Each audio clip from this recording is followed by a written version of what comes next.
señora de 50 años, en esta semana, sube a una montaña rusa, aquí en los Estados Unidos. Y ella sube con su hijo y con su nuera, sin saber que esta sería la última vez que los vería. Ella no iba a poder comunicarle sus últimas palabras. Ella fallece al caer de la montaña rusa del parque de recreación Six Flags.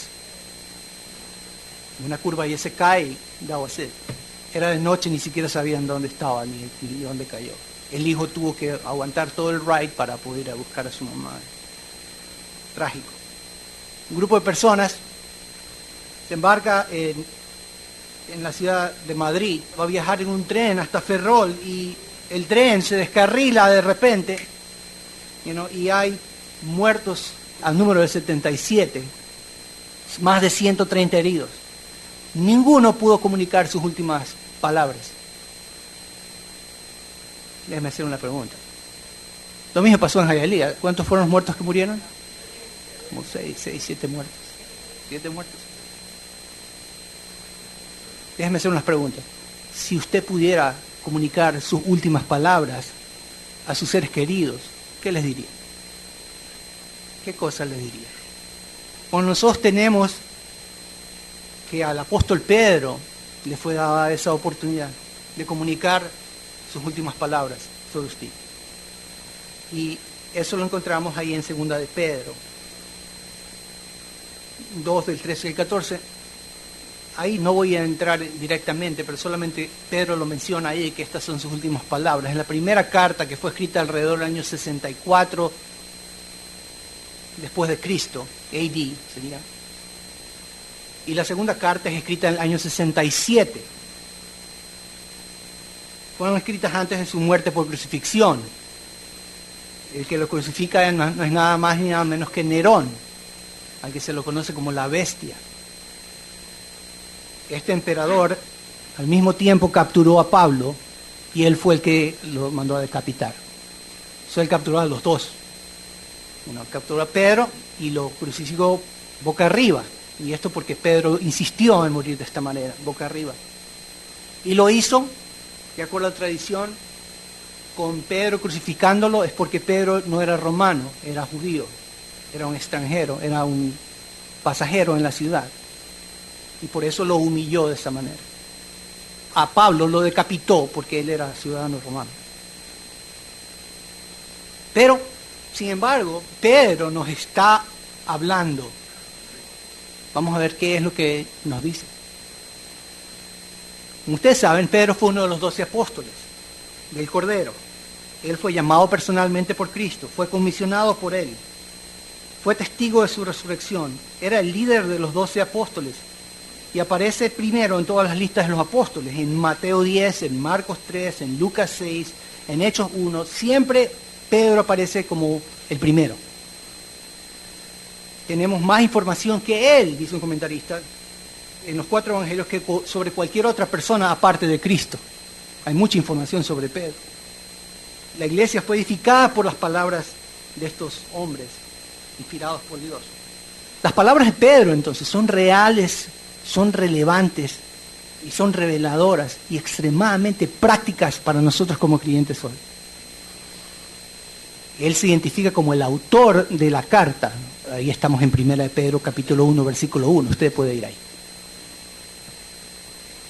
Dice ahí Pedro, apóstol de Jesucristo, a los expatriados de la dispersión en el Ponto, Galacia, Capadocia, Asia y Bitinia, elegidos según la presencia de Dios, Padre en santificación del Espíritu, para obedecer y ser rociados con la sangre de Jesucristo. Gracia y paz os sean multiplicadas.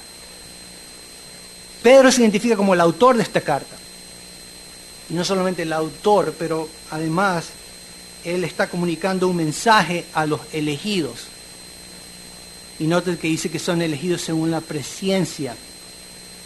Alguna gente se confunde y dice, fueron elegidos porque Dios vio de antemano que ellos iban a creer. Esa no es la idea en el original. La idea en el original es que Dios sabía de antemano y ya los conocía, a aquellos que Él eligió. Él lo hizo soberanamente. Si usted lee Efesios 1, eso está más que claro ahí. Él nos escogió para sí mismo, dice el griego. desde antes de la fundación del mundo. Si usted cree, no es una coincidencia. Dios lo eligió para que usted creyera. Escogido, preconocido, me conoció de antemano. En santificación del Espíritu, para obedecer y ser rociados con la sangre de Jesucristo. Gracia y paz. Esas palabras llegan a nosotros hoy. Bien, como contexto histórico de la carta sabemos que Nerón ha quemado la ciudad, es Julio. Y Nerón quema la ciudad porque él quiere construir la ciudad, quiere construir una nueva ciudad. Y él quiere acabar con la historia de la ciudad y decir, no, lo que ha pasado hasta este momento no es relevante. Y quema museos, quema edificios, quema obras de arte magníficas del Imperio Romano Antiguo. La gente está triste, la gente se queda sin sus casas. Los romanos de la ciudad que tenían gran orgullo de su ciudad están están enojados con lo que ha pasado. Algunos están diciendo, es la culpa de Nerón. Así que Nerón se percata y dice, no es la culpa mía. Él busca un chivo expiatorio y dice, la culpa es de los cristianos. ¿Cómo se siente? ¿Verdad? Terrible, porque ahora, cada vez que usted ande con la crucecita aquella y con la Biblia y el pescadito en el carro, ¿qué va a pasar? Terrible, persecución. Una persecución tan cruel y tan grande, tal vez no podemos ni siquiera escribirla ni imaginarla, pero tuvieron que salir y estaban dispersos, por eso dice que están en Asia, en Bitinia, en varios lugares, ellos están dispersos y están siendo afligidos, ostracized, ellos están siendo insultados, diciendo, ustedes fueron los culpables de quemar la ciudad de Roma, ¿me entienden? Últimamente, el que está detrás de todo esto no es nada más ni nada menos que el mismo león rugiente. Él está tratando de desanimar a los creyentes, él está tratando de que voten esa fe, tal como dijo la mujer de Job a él, le dijo, maldice a Dios, dice. Eso sigue haciendo todavía, ese es su modus operandi, no ha cambiado. Como una carrera de obstáculos. Yo me acuerdo haber visto una película una vez. Vi una película de un marine que le gritaban, había un hombre ahí encargado de gritarle a los marines para que el joven claudique. Well, that's exactly lo que es el diablo. Dice, oh, tú eres un cristiano. Let me show you what I'm going to do with you. Y te va a prender la hornilla. Y nos va a perseguir, y nos va a oprimir, y nos va a insultar, y se van a levantar falsos testimonios, ¿me entiendes? Y se van a levantar opresiones y excusas para el pueblo que ama a Dios. Cuando tú has dicho que amas a Dios, dice alguien, si alguien quiere vivir piadosamente, ¿padecerá qué cosa? Persecución. Mire, hay mucha gente en el mundo evangélico hoy día que está diciendo lo contrario. No, tú aceptas a Cristo, lo que vas a tener es prosperidad. Vas a tener todas las puertas abiertas, toda la sanidad, todo el dinero, toda la fama va a ser tuya. Eso no es bíblico. Esa fue la tentación que le hizo el diablo a Jesús. Dice, yo te doy todo el mundo si tú te postras y me adoras. You see what I'm saying? Pero dice, si tú amas a Cristo, si tú amas de verdad a Dios, si tú eres un elegido por Dios, you get ready, porque el diablo te va a tratar de tirar todas las flechas, dardos con fuego, arrows que él puede, todas las mejores cosas, porque he wants to make you, él quiere hacerte que tú maldigas a Dios, que tú claudiques de tu fe, tú abandones tu causa. Dice la Biblia, pero nosotros no somos los que retrocedemos, sino los que perseveramos, dice así. No vamos para atrás, vamos para adelante. Esta carta en Primera de Pedro es como lo que dice lo que pasó con José. José tuvo que sufrir injustamente por causa de su fe en el Señor. Como lo que pasó Daniel, porque se rehusaba a obedecer al rey, pero obedecer a Dios en su escritura. Y después, por causa de orar, no, tú te vas a mantener orando a tu Dios, al foso de los leones. Eso es lo que es el enemigo. Y la carta es exactamente esto, es muy parecido. Pedro está diciendo, aguanten. Mire, Y Pedro le está diciendo a los creyentes, y se lo dice a ustedes también hoy, dice, enfóquense en su salvación. Dice. Confíen en su herencia venidera. Comprendan su herencia venidera. Segundo punto les dice, enfóquense en su Señor. Y él le va a decir, mire, condúzcanse con mansedumbre ante los incrédulos, que los van a tratar injustamente. Y él les va a decir ahí, sométanse a los que gobiernan, sométanse a los amos, sométanse a los cónyuges, va a decir, a Dios, a ambos cónyuges. Condúzcanse con mansedumbre entre creyentes, mansedumbre si les toca sufrir. En tercer lugar les dice, sí, enfóquense en los segundos finales. Ya, esto es breve, dice Pedro en la final de la carta. Va a ser breve. Dice, el sufrimiento es breve. Considera que o Cristo viene primero o tú vas a ir con Cristo. De todas maneras, el sufrimiento es breve. Concéntrate en los minutos finales. Se va a acabar esto. Pero la recompensa es eterna. Porque el mundo pasa y sus deseos, pero el que hace la voluntad de Dios permanece para siempre. Pero finalmente mantengan una actitud humilde hasta el final, caminando con humildad. Pedro desea que los creyentes sepan cómo deben conducirse en medio de una animosidad inmerecida, un sufrimiento injusto en contra de ellos, y él va a aconsejarles a que se conduzcan honorablemente ante los incrédulos por causa de su fe en el Señor. Ahora, vamos a entrar entonces en el tema de esta mañana. En primer lugar, vamos a ver algo que Pedro nos dice. Punto número 1 es Cristo, el patrón del sufrimiento injusto. Y ahí está en su Biblia, Primera de Pedro en el capítulo 2, versículo 19. Vamos a comenzar a leer desde ahí. Y el texto dice, porque esto merece aprobación. Si alguno a causa de la conciencia, y esto es del pecado, delante de Dios, sufre molestias padeciendo injustamente. ¿Qué significa esto? ¿Qué es lo que Pedro está diciendo? Lo que está diciendo es que cuando usted recibe un trato injusto, pero descansa en el cuidado del Dios soberano, hallamos gracia ante sus ojos, y esto es de gran estima delante de Él. Déjeme decir una cosa, cuando alguien lo oprime porque usted es cristiano en su trabajo, porque usted no se ríe de las mismas bromas, porque usted no quiere ir a los mismos lugares, porque usted no quiere escuchar la misma música, ya usted tuvo bastante de esa música sucia, ¿right? Usted no quiere tomarse un tequila o lo que sea, o fumar o lo que sea. Van a insultarlo, van a decir, este hermanito, ¿no? Ay, santurrón.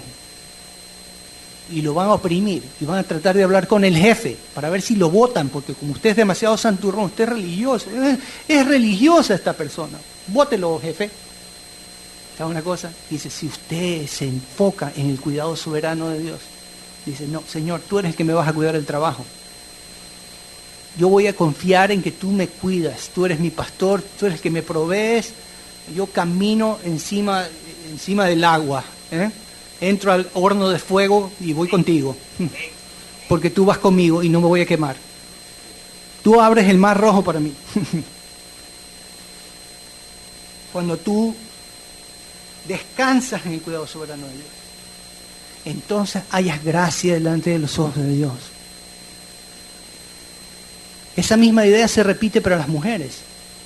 Justamente en el capítulo 3, en el versículo 4, se nos dice que estas mujeres que se sujetan a sus maridos incrédulos, dice que tienen un ornato, un adorno, que no es el de joyas preciosas, no es un adorno externo, es un adorno interno. Es el adorno de un espíritu afable y apacible que es de grande estima delante de ¿quién? De Dios. Tal vez tu marido no te está tratando tan bien, pero si tienes un espíritu apacible,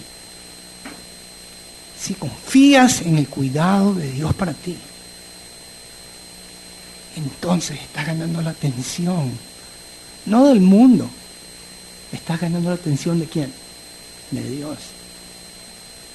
Así se adornó Sara Y se sometió. Mira, un marido que era creyente, pero tal vez no era tan perfecto. Él se atrevió a exponerla, mintiendo aún. La expuso a que el rey de Egipto le hiciera barbaridades a esta mujer de Dios. Y sin embargo, ella apacible, ella quieta, ella confiada. Es un ejemplo. Y se ganó estima delante de los ojos de Dios. Y finalmente, ¿sabes una cosa? Los incrédulos, lo digo por experiencia propia, mi abuelita, mi abuelo primero no fue creyente, después al final de sus días lo fue. Pero mi abuelita fue la primera creyente y él la atormentaba. Y le tiraba todas las piedras que podía. Le decía, pero es que tú eres cristiana. Y la trataba injustamente.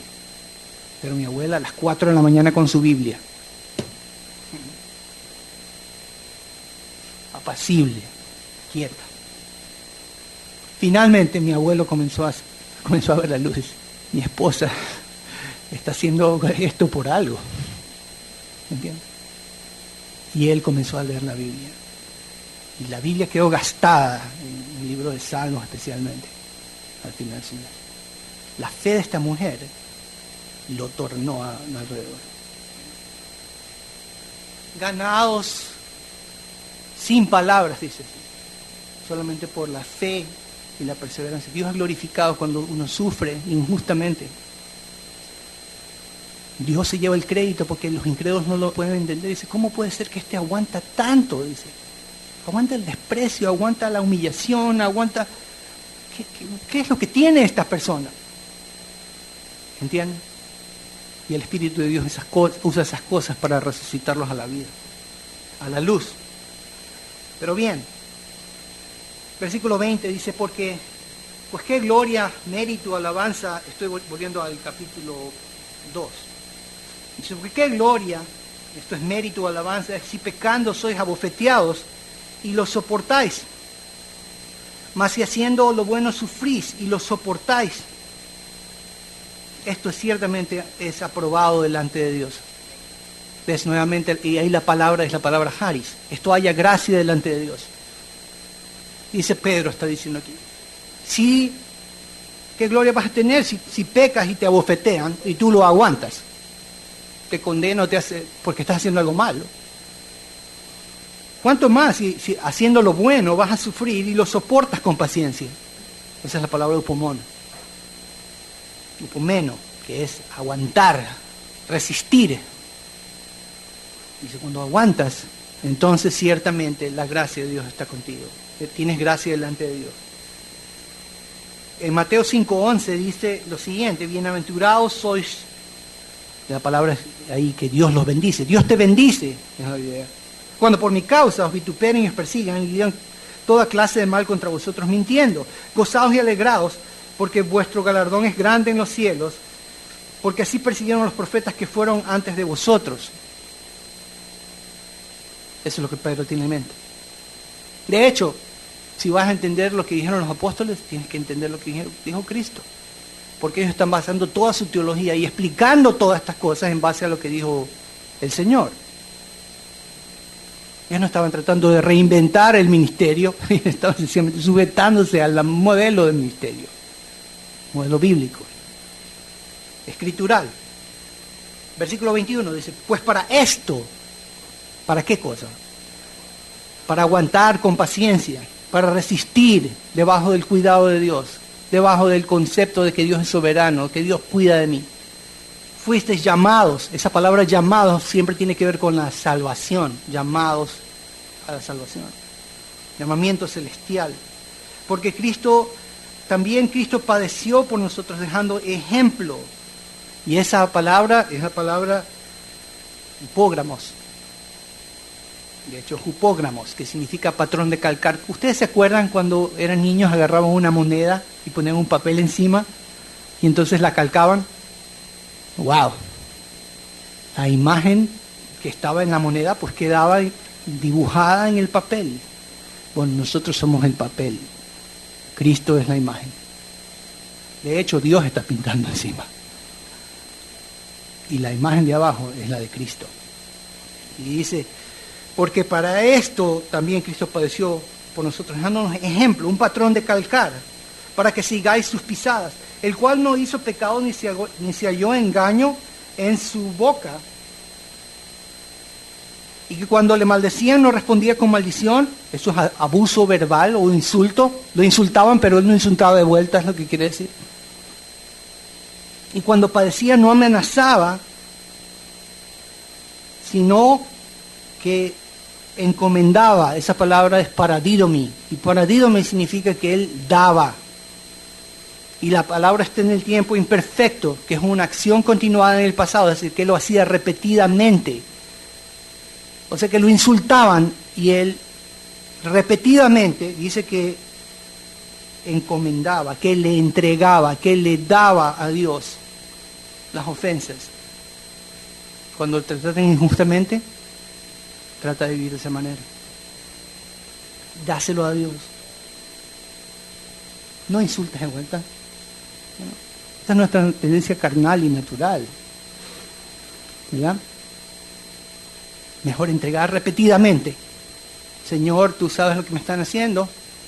Señor, no me quieren dar la promoción, pero yo confío en ti.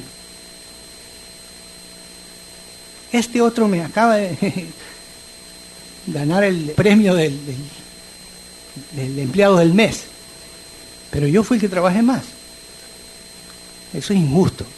Señor, tú eres el que juzga justamente. A ti te entrego mi carga. Yo descanso en ti, lo entrego en ti. Dice Pedro mismo, en esa misma idea, echando tu ansiedad sobre Él, porque Él tiene cuidado de vosotros. ¿Quién te cuida?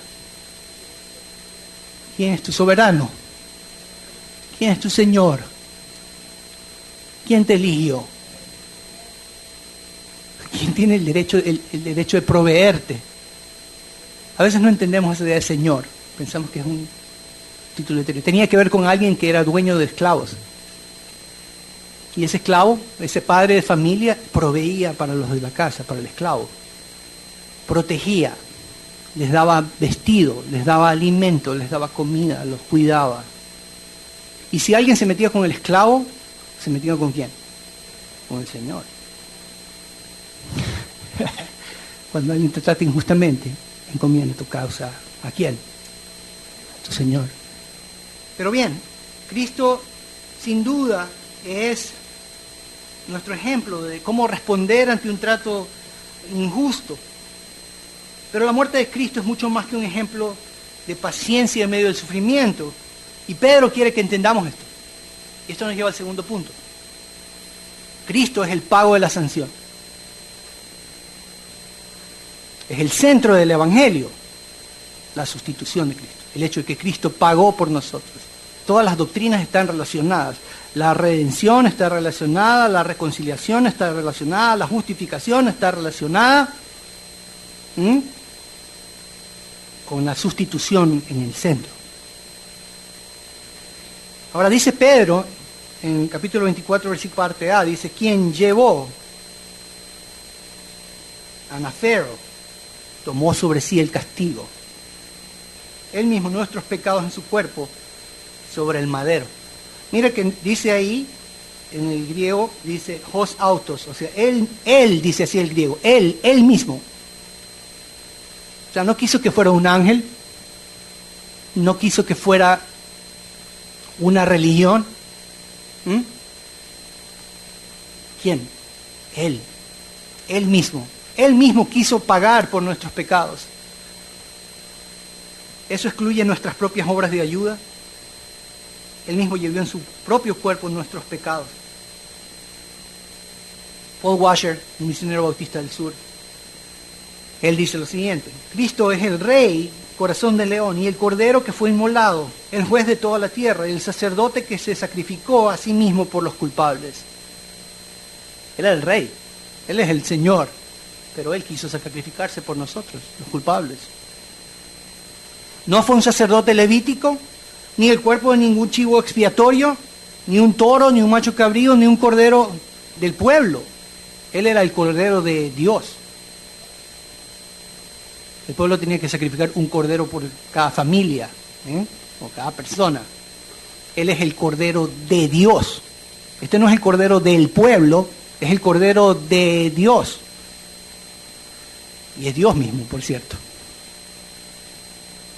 Ningún sacrificio del templo podía satisfacer las demandas de la justicia de Dios. Él era el único que podía satisfacerlos. De hecho, Hebreos capítulo 9, versículo 8, y si quiere mantenga el dedo ahí, vaya a Hebreos rápido. Lo voy a leer en la Nueva Biblia de los Hispanos. Esta es la Biblia de las Américas, si tiene algunas personas. Me gusta esto por la fidelidad que tiene al griego. Pero dice ahí, habiendo dicho anteriormente, sacrificios y ofrendas y holocaustos y sacrificios por el pecado no has querido, ni en ellos tú te has complacido, los cuales se ofrecen según la ley. Entonces dijo, he aquí, yo he venido para hacer tu voluntad. Él quita lo primero para establecer lo segundo. Y por esa voluntad hemos sido santificados mediante la ofrenda del cuerpo de Jesucristo, ofrecida una vez para siempre. Déjenme decirlo de una manera sencilla. La ofrenda de la vida de Cristo en la cruz, por el pecado de los redimidos, fue suficiente y eficaz para satisfacer y complacer la ira del Dios Santo, alcanzando el perdón total de nuestros pecados. En otras palabras, Dios no está satisfecho con holocaustos, Dios no está satisfecho con sacrificios, Dios no está satisfecho con que personas se vistan de blanco o crean que por buenas obras van a llegar al cielo. Hey, no calificamos. Dios no acepta sacrificios, Dios no acepta coimas. ¿Me entienden? No, pero si damos ofrendas, capaz que Dios. Y si damos dinero, no, Él no lo acepta. Dice que no quise Dios, no quiere. Mira, la comunidad judía en la que trabajamos por tantos años, muchos de los judíos ortodoxos americanos también, dicen, no, Jesús no es el Mesías, Jesús no es el Cristo, Jesús no es el sustituto, no, ese es un impostor. Especialmente los ortodoxos. Dicen, no, le llaman Yeshu, que significa que su nombre sea borrado, le dicen. Así, lo quieren borrar el nombre. Y tristemente esa es la condición del Estado de Israel hoy día. Así que la gente dice, oremos por la paz de Jerusalén. Oren para que reciban al príncipe de la paz, porque sin el príncipe de la paz no hay paz. Are you following? No hay paz con Dios. La única manera de obtener paz, justificados pues por la fe, tenemos que paz para con Dios, por medio de la religión, por medio de el sacrificio, por medio de ¿quién? Del Señor Jesucristo. Solamente por Él alguien puede tener paz. Y de hecho, muchos judíos se visten de blanco ortodoxos y agarran una gallina y dicen, Jesucristo no es no, Jesucristo no es la expiación, Él no es el sustituto. Y agarran una gallina y le dan vueltas encima de la cabeza. Y dicen, esta gallina murió por mí, esta gallina murió por mí, esta gallina murió por mí. ¿Ustedes creen que eso hace algo delante de Dios? Hay algo que tienen bueno. Entienden que alguien tiene que pagar por los pecados. Alguien tiene que morir en su lugar. Pero no es la gallina. Cristo murió por nuestros pecados. El justo por los injustos para llevarnos a Dios. Mas Jehová cargó en él el pecado de todos nosotros. Si Cristo no paga mis pecados, yo no puedo, entonces tengo que pagarlos yo. Martín Lutero entendió esta verdad. Y él dijo, me miré a mí mismo, imposible de salvarme. Dice, miré a Cristo, imposible de perderme. ¿Entienden? Porque Él pagó. Él murió por nosotros. Él murió en su lugar. Piensen en todas sus transgresiones que ha hecho en su vida. Dios las agarró y las puso sobre Él. No me creas a mí, creas lo que dice el texto. Vamos a Isaías. Y esto es justamente donde Pedro se está basando. Él está pensando en Isaías 53. En el versículo 6. Dice ahí, todos nos descarriamos como ovejas. Nos aparcamos cada cual por su camino. Pero Jehová cargó en él el pecado de ¿quiénes? Dios lo cargó sobre él. Dice el versículo 5, mas él fue herido, traspasado por nuestras transgresiones, molido por nuestras iniquidades, el castigo por nuestra paz cayó sobre él. Y por sus heridas hemos sido sanados. Ya vamos a hablar de qué es lo que significa eso. Versículo 11, dice ahí, debido a la angustia de su alma, él lo verá y quedará satisfecho. Por su conocimiento, el justo, mi siervo, justificará a muchos y cargará las iniquidades de ellos. El pecado iba a ser puesto sobre Jesús y él iba a pagar el castigo, la culpa de todos nuestros pecados. El doctor MacArthur ha dicho, el Señor Jesucristo llevó a cabo nuestra redención a través del derramamiento de su sangre y la muerte sacrificial en la cruz, y su muerte fue voluntaria, vicaria, sustitutoria, propiciatoria y redentora. Sobre la base de la eficacia de la muerte de nuestro Señor Jesucristo, el pecador creyente es liberado de la pena, el poder y un día de la misma presencia del pecado, y él es declarado justo, la vida eterna es dada y adoptado en la familia de Dios. Él continúa, dice, si Cristo llevó el castigo y la pena para los creyentes, satisfaciendo así a un Dios santo. No había manera de satisfacer a este Dios santo, déjeme decirle como nota al pie de página. O sea, nadie lo satisface. No lo impresiona la religión, ¿me entienden? No lo impresionan las ofrendas. Él es un Dios santo y las demandas de la ley tienen que ser pagadas. Por eso dice, la paga del pecado es la muerte. Y eso no solamente habla de muerte física, sino muerte eterna, una separación espiritual, una separación eterna de Dios.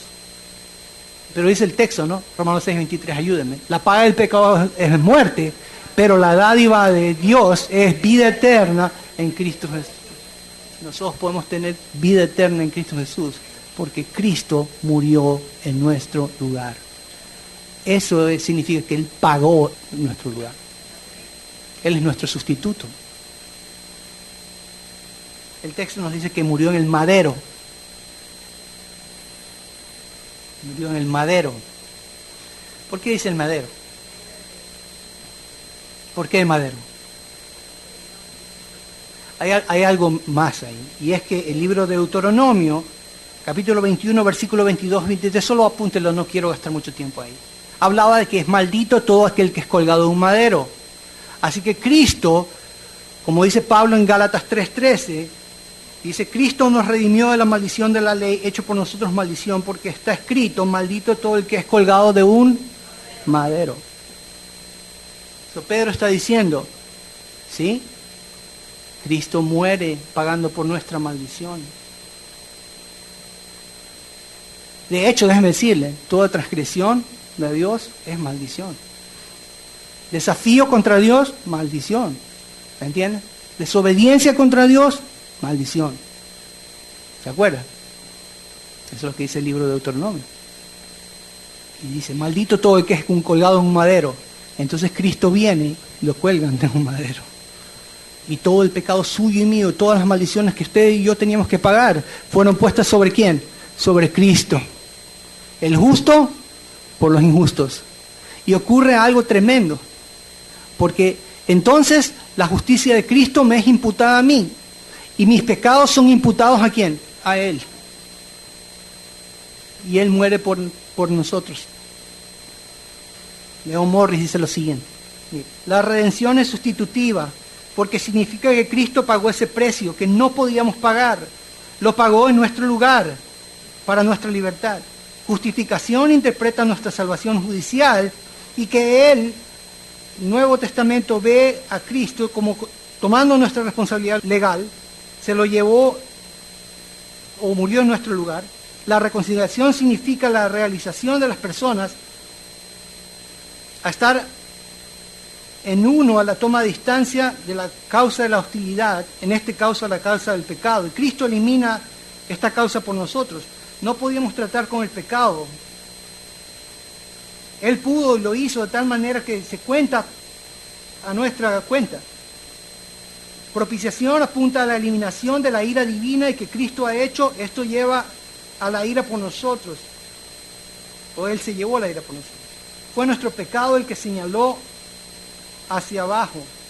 Él era el que lo llevaba. Hay un precio que pagar, Él lo pagó. Hubo una victoria que se ganó, Él la ganó. Hubo una penalidad que se nos cargaba, Él la soportó. Hubo un juicio que afrontar, Él se enfrentó a él. Final de la cita. Difícil traducir un poco a veces del inglés al español, pero bien. Versículo 24b, dice ahí: para que nosotros, estando muertos en los pecados, vivamos a la justicia, y por cuya herida fuisteis sanados. Dice que estando muertos a los pecados, eso significa que cuando creemos en el Señor Jesús, estamos en Cristo, estamos en su muerte, hemos pagado en su muerte, Dios nos ve en su muerte. Pero siendo que estamos en Cristo, Cristo también resucitó, entonces Dios nos ve, estamos, ¿qué cosa? Resucitados con Él, vivos con Él. Y vivos para caminar en justicia, vivos para caminar en obediencia, vivos para caminar como Él anduvo. Dice la Biblia, primera de Juan, el que dice que permanece en Él debe caminar como ¿qué? Como Él anduvo. Esa es la evidencia de que has nacido de nuevo. Caminamos en justicia porque estamos vivos para Dios. Sí, sigues caminando en tinieblas, dice, si decimos que tenemos pecado, la verdad no está en nosotros. Primera de Juan es tremenda. Para Juan no hay grises, solamente hay, estás en tinieblas o estás en la luz. Y si caminas en injusticia, ¿estás en qué cosa? En tinieblas. Puedes estar en la iglesia, puedes cantar, puedes ir al seminario. ¿Caminas en injusticia? ¿Caminas en tinieblas? El que dice que permanece en Él debe andar como Él anduvo. Pero mire, dice que por cuya herida, molos, esa palabra en griego habla de un hit, que saca sangre. Cristo fue herido con un aparato que en latín se llama flagrum. Y el flagrum era un aparato que tenía unas bandas de hueso, unas puntas de hueso. Y cuando se insertaba en las espaldas, arrancaba cada vez que salía. A veces tenían puntas de plomo, como clavos y cosas así. Y cada vez que pegaba, arrancaba. ¿Cuántos vieron La Pasión de Cristo? Muy buena representación del flagrum. 39 veces se le pegaba a un preso, porque decían que a 40 lo podían matar. Ya estaba destrozado. Escúcheme esto. Yo merecía esos floggings. Tú merecías esos floggings. ¿Me sigues? Pero Él los pagó por mí. Él los pagó por mí. Y dice la Biblia que por su llaga nosotros hemos sido sanados. Mira, la salvación no es transaccional, es transformacional. Pero aquí la idea es que voy a hablar un poco de la sanidad, porque a veces gente se confunde con esto. Pero dice, fuisteis sanados, está en aoristo, es una escena puntual en el pasado, no dice que serán sanados, dice que fuisteis. No dice serán, dice ustedes ya fueron sanados. Pero la pregunta es, Pedro, ¿de qué estás hablando? ¿Sanados de qué? ¿De qué nos sanaste, Jesús? ¿De qué nos sanó Jesús? Dice Wayne Grudem, por sus heridas habéis sido sanados, se extrae Isaías 53:5. Pedro aplica aquí las palabras moralmente. Por las llagas de Cristo hemos sido sanados del pecado. Una vez más, la idea de la pena de un sustituto, el castigo merecido por nosotros. Cristo tomó sobre sí mismo y lo que nos hizo espiritualmente y moralmente también. Pero aquí quiero que vayan a Isaías 53. Porque mire, usted va a abrir la televisión y va a haber personas que le van a decir, mira, Cristo murió por nuestra sanidad física. Pero veamos qué es lo que dice Isaías 53. Isaías 53:5. Dice que Él murió por nuestras rebeliones y por nuestros pecados. ¿Ve la palabra ahí? Versículo 6, pecado. Versículo 7, rebelión de mi pueblo. Versículo 10, expiación por el pecado. Versículo 11, llevará las iniquidades. Versículo 12, fue contado con los pecadores. Versículo 12b, habiendo llevado el pecado de muchos y orado por los transgresores. ¿De qué está hablando? ¿De sanidad física? ¿De qué está hablando? De pecado. Isaías está hablando de pecado, rebeliones, transgresiones, iniquidades, esa es la palabra. Pero no está hablando de sanidad física. Pero el carismático usual te va a decir, pero en Mateo 8:17 dice que Jesús sanó. Well, ok, estamos de acuerdo. La sanidad física es sin duda uno de los beneficios que hemos obtenido con nuestra justificación. Y déjame decir esto, últimamente es con nuestra glorificación. ¿Ok? Como mención, se puede aceptar que Mateo 8:17 expande el concepto de los beneficios de la muerte de Cristo como sanidad física, pero cuando poseamos cuerpos glorificados, que no tienen dolor, que no tienen clamor, que no tienen enfermedad. El doctor MacArthur menciona lo siguiente. Él dice, amado, escucha, si hubiera sanidad física en la expiación dada en el día de hoy, ningún cristiano, nunca, ¿qué cosa? Se enfermaría. ¿O qué cosa? O moriría, for that matter. ¿Cuántos han recibido a Cristo?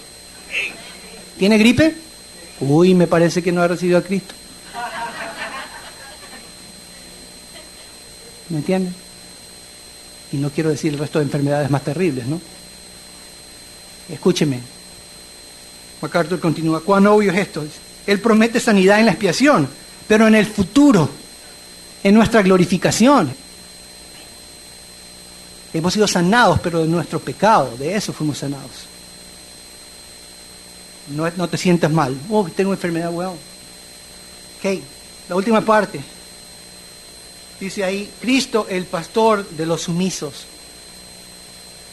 Porque erais como ovejas descarriadas, pero habéis vuelto al pastor y obispo de vuestras almas. Dice, porque vosotros eras ovejas descarriadas. La idea es de una oveja que se pierde. El hombre, y usted y yo estuvimos ahí en un momento, perdido, sin Dios, sin conocimiento, insensible a todo lo de Dios, ajenos a la vida de Dios, dice Pablo. Y ávidos para hacer cualquier cosa que el mundo estaba haciendo. Y dice Efesios capítulo 2, dice que siguiendo la corriente de este mundo, haciendo la voluntad del príncipe de la potestad del aire, el espíritu que ahora opera en los hijos de desobediencia. Estábamos perdidos, descarriados, that's what it means, descarriados. Éramos una oveja sin pastor. Mire, una oveja sin pastor se la come el lobo. Un león rugiente también, ¿no? Pero nosotros creíamos que estábamos pasando chéverísimo. Y estábamos en un peligro de muerte terrible. ¿Me entienden? Pero dice ahí el texto, pero ahora habéis vuelto, dice. Y mire, esa palabra habéis vuelto, es la palabra epistrefo. ¿Sabe una cosa? No fui yo el que buscaba a Dios. Ahí está la soberanía de Dios en la salvación. Yo no lo estaba buscando. Yo estaba contento con el pecado que estaba haciendo. Era miserable al mismo tiempo. Pero Dios en su misericordia, en su gracia, Él mandó su espíritu. Y el que no veía, ahora puedes ver. ¡Wow! ¿Tan cochinos estaban? ¡Oh, wow! Necesito un baño. Cuando dice ha vuelto, epistrefo, es que ha vuelto a la vida. Mi hijo estaba muerto, dice el padre pródigo, y ha vuelto a la vida. Volvió al sentido. Esa es la obra de Dios. Yo no era tan inteligente como para elegir a Dios. Dios tuvo que elegirme a mí. para que yo lo dijera de vuelta. Él fue el que abrió tus ojos para que vieras qué importante que era Cristo. No fue tu capacidad o inteligencia humana, fue la obra pura de Dios. Dice que Dios por su Espíritu, dice, nos regeneró y nos hizo nacer de nuevo. Es la obra de Dios. No fui yo. Yo nunca hubiera elegido a Dios. Y dudo que usted lo hubiera elegido tampoco. Pero fue Dios. Pero Dios que es rico en misericordia, por su gran amor con que nos amó, nos resucitó, dice Pablo. El muerto está insensible a las cosas de Dios. No le importan las cosas de Dios. Por eso cuando usted ve a personas, aman el mundo, aman al diablo, aman lo mundano, están muertos. Ellos no necesitan, entretenimiento. Lo que ellos necesitan es resurrección. Para que se den cuenta. Pero mire, ahí está, dice. Eran ovejas perdidas, descarriadas, pero ahora ustedes han vuelto, dice, al pastor. Y note este asunto. Me encanta esto. Dice, al pastor y obispo de vuestras almas. Acuérdense, la carta termina echando su ansiedad sobre él, porque él tiene cuidado de vosotros, es la misma idea.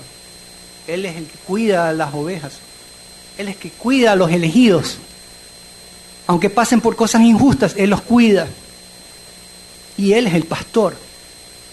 ¿Sabe lo que somos los pastores? Sencillamente los guardianes de las ovejas de Él. Por eso que ningún pastor puede overlord. No puede enseñorearse. No, porque no son mis ovejas. No puede extorsionar a las ovejas. Y si las extorsiona, es un lobo.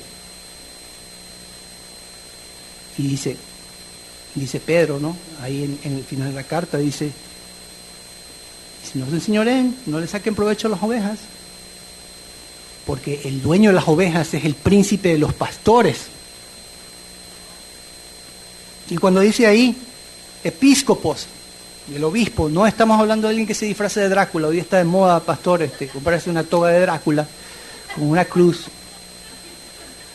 Y entonces,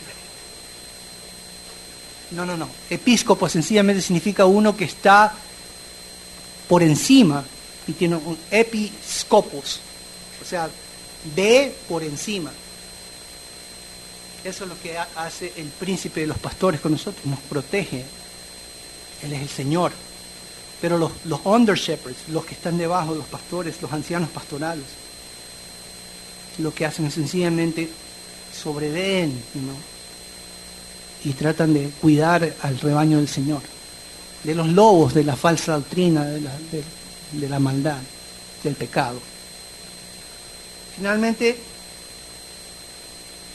cuando dice que ellos se volvieron al Señor, esa palabra es usada para convertirse del pecado, ya lo mencioné. Pero mire, Gruden dice algo interesante, dice, mediante la especificación de la persona a quien se volvieron, Pedro sugiere que un apartarse del pecado verdadero también incluye volverse a Cristo y someterse a su liderazgo como pastor y guardián. Eso es la salvación. Es la salvación. Algunos quieren a Cristo como Salvador, no lo quieren como Señor. It doesn't work like that. No puedes dividir a Cristo y cortarlo por la mitad. Dice, me gusta lo de Salvador, pero yo soy el Señor y el obedecerlo, no. Well, too bad. Si verdaderamente abrazaste al Señor Jesús, Él es tu pastor, Él es tu amo, Él es tu protector, Él es tu Señor, Él es el que manda. Y no solamente el que manda, el que te cuida. Ojalá que con ustedes no sea así como estaba pasando con estos creyentes, culpando y oprimiendo y persiguiendo injustamente. Pero si es así, echa tu ansiedad sobre Él, porque Él tiene cuidado de ti. Él es el pastor, Él es el supervisor, y Él a su debido tiempo te va a honrar. Vamos a orar. Padre, gracias, Señor, por tu palabra, Señor. Gracias, Señor, por entender estas verdades, Señor, de que Cristo es nuestro patrón. Cristo pagó por nuestros pecados, Señor. Pero Cristo también es nuestro pastor, Señor. Ayúdanos, Señor, a caminar, Señor, en humildad, a encomendar, Señor, delante de ti repetidamente cuando somos tratados injustamente, Señor. Y a caminar en obediencia a ti, Señor. Obediencia a tu palabra. Bendice esta congregación, Señor. Tu congregación, Señor. En el nombre de Jesús, Señor. Amén.